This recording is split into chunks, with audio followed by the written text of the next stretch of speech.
Hi. In this episode, I will walk back to the orientation program in the University of Kansas, Lawrence, in which about 50 international students, and I may add that all from developing or underdeveloped non-communist bloc countries were participating. Like for example, if you looked at the Western Hemisphere, we had Mexican students, we had Brazilians, Chileans, Peruvians.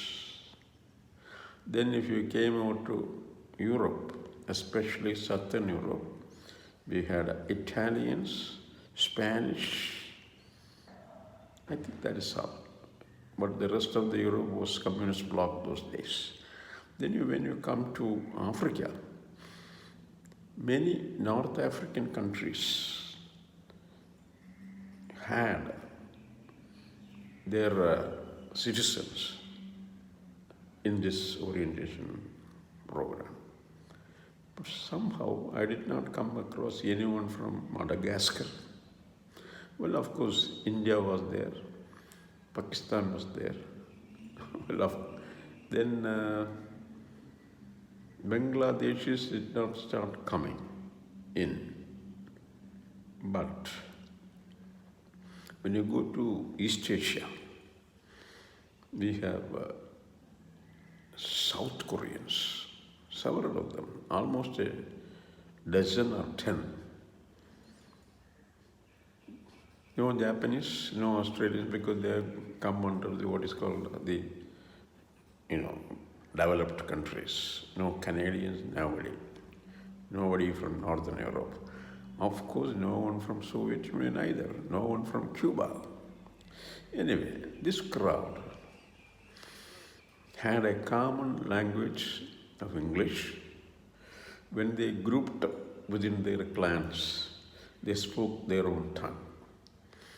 So one of the intentions of this orientation program in the University of Kansas, it was founded in 1866 actually, as a small college, was to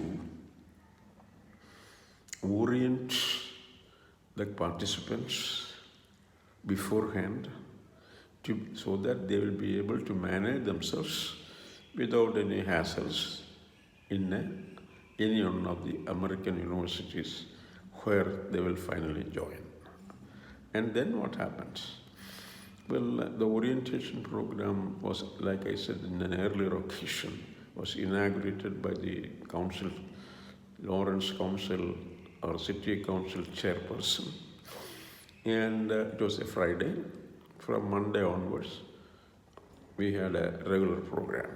Now, even on that inaugural day or the Friday, like the American system, we were given a schedule for the entire orientation season, or 8 weeks roughly.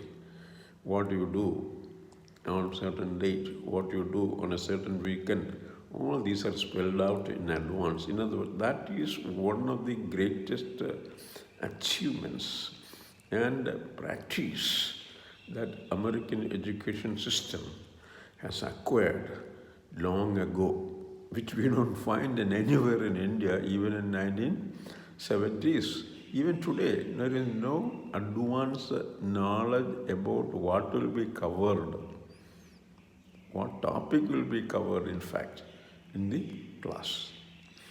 So, well, there may be exceptions, but as a general rule, this is what Indian education system follows. Well, okay, now something about the Fulbright program that needs mention, special mention, because, in 1961, after the war, and when America became the most powerful country in the world, the two senators Mr. Fulbright and Mr. Haynes moved an act, let us say, which was passed both by the lower house, the House of Representatives, and the upper house, the Senate, and it got immediate assent by the president then. It was enacted or it became a law in 1961 September. I think from 62 onwards, this offer of money assistance to international students to undergo education in the United States was inaugurated. The orientation program or program center in the University of Kansas, Lawrence, was inaugurated in that year. Similarly, there is another in orientation center which is in the University of Hawaii in the Hawaiian Islands. Well, of course, I would have loved to be in that orientation center. In other words, under this program, there were two orientation centers. One is on the mainland United States and the other is on the island state of Hawaii. Of course, one of my teachers in the BSc class, Mr. Harimohan Bhattadini, had an orientation program in Hawaii, as well as another Vishwanatha Pillayar, who came from Alua UC College and an economist who later on finally joined the Syracuse for PhD, had his orientation in Hawaii. Okay, anyway. Then, what about the content? The content is, English language. There is an English language teacher who devotes at least 2 hours every day in all working days about talking about making us write in English, write stories in English, and making us talk to each other in English, and making us to go to the podium or lectern and then talk to the audience in English, some story, real story or whatever, fairy tale for that matter, belong in their culture.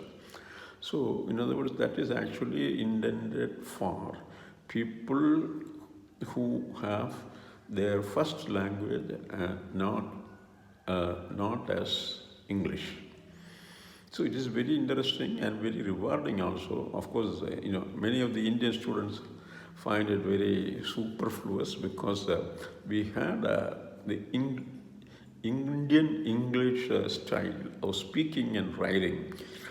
That is our advantage. Not that there are many countries in the world among the participants where people could speak well in English.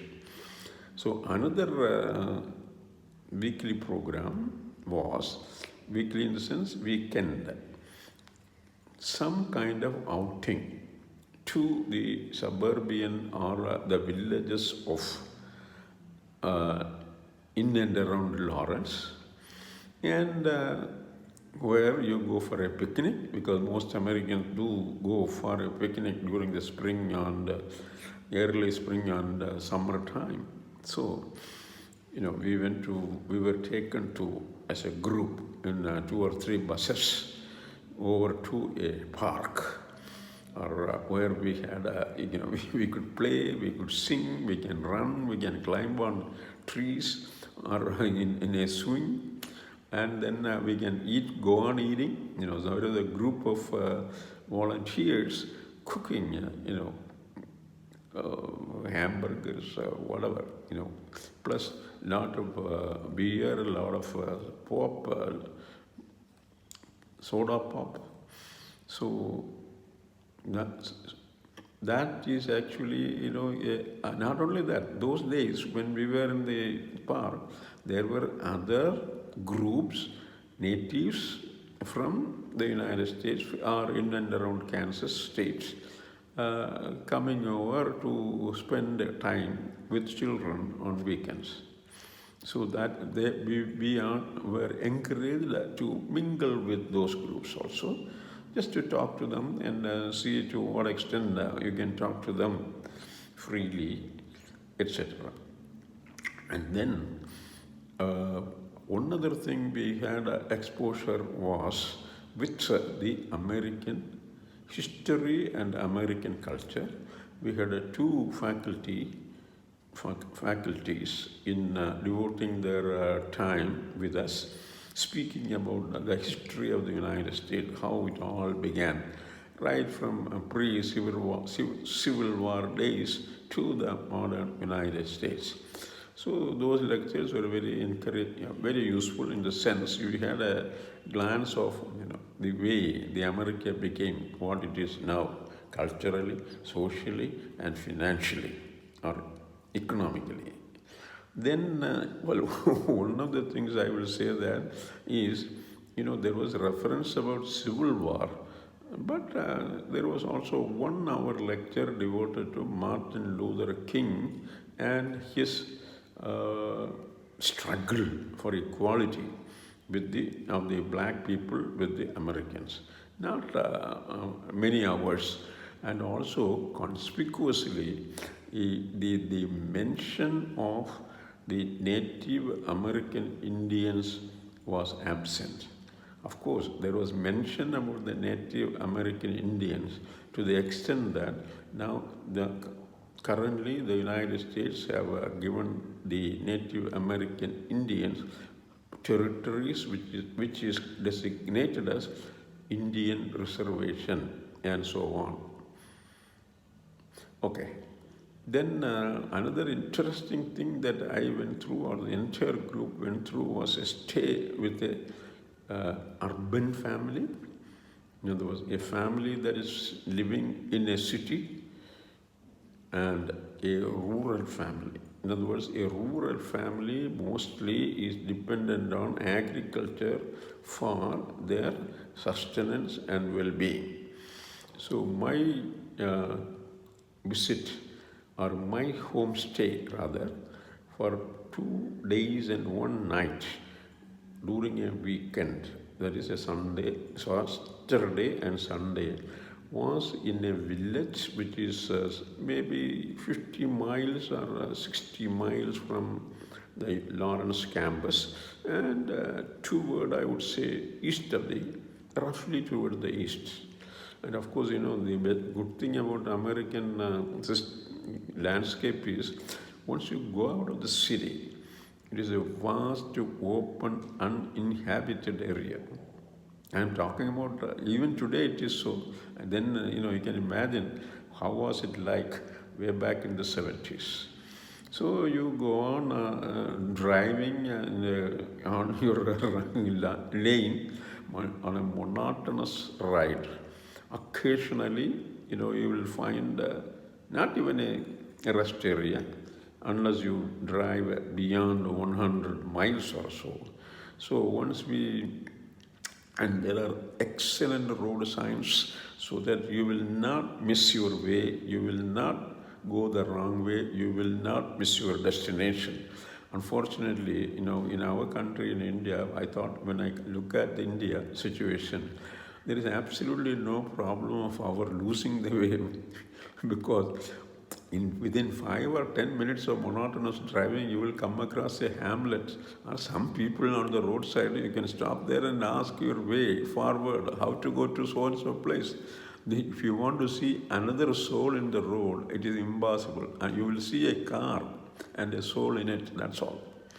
So what had happened was, on a Saturday morning, when I was go to the village, the farming family, around 7:30, elderly, people, couple past, say 50 maybe, they came to the Ellsworth Hall in the lounge and looked up for me. And of course, we had the student assistants. They told me that, yes, hey, Dr. Vic, your host has come, and host and hostess. So we met, shook hands. I had one bag only, overnight stay, that's all. That was the intention. And, traveled along with them in their car And within about 1 hour, we got off the highway and then drove toward some village. I forget the name of the village. And how do you know where the village starts? Well, from the highway, it is a blank area without any kind of habitation used. I saw only farmland, extensive farmland. Then I saw huge farmland dotted with buildings, farmhouses or large sprawling houses, as well as what is called a barn. Barn is something like a tin, a cylindrical tin cut into two halves along the vertical axis. That is, in other words, the walls will be curved as well as the roof also will be curved. It's all metallic, metal framework and metal framework with a metallic sheet cover. Because, in the past, it was probably, I was told that, I guess then, but I was told that the farmhouses, the barns were completely made of wood, timber. Timber is very plenty in that country because of their advantage with the humid climate and so on. So finally we went to our host, my host's home, which is a large house, one-story house with a two-car garage. And I think they had something like a Haynes or whatever, the Haynes, some such sign, because, Mr. Haynes and Mrs. Haynes. Anyway, so once we got into, it was like 11 o'clock.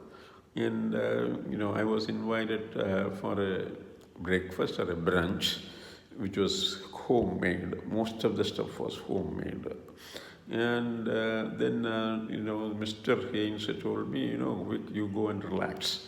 We will go around our farm by around, let us say 3 o'clock in the afternoon. So this man took me over to one of the bedrooms in the house. It was a large house with several bedrooms. And I relaxed there, partly slept or whatever. Then by 3, I came out of the room and met Mr. Haynes, and he was ready. And he took me in his car and went around the farm, talking about what is being cultivated now and what was the previous cultivation, what is he planning about the future cultivation, future seasons.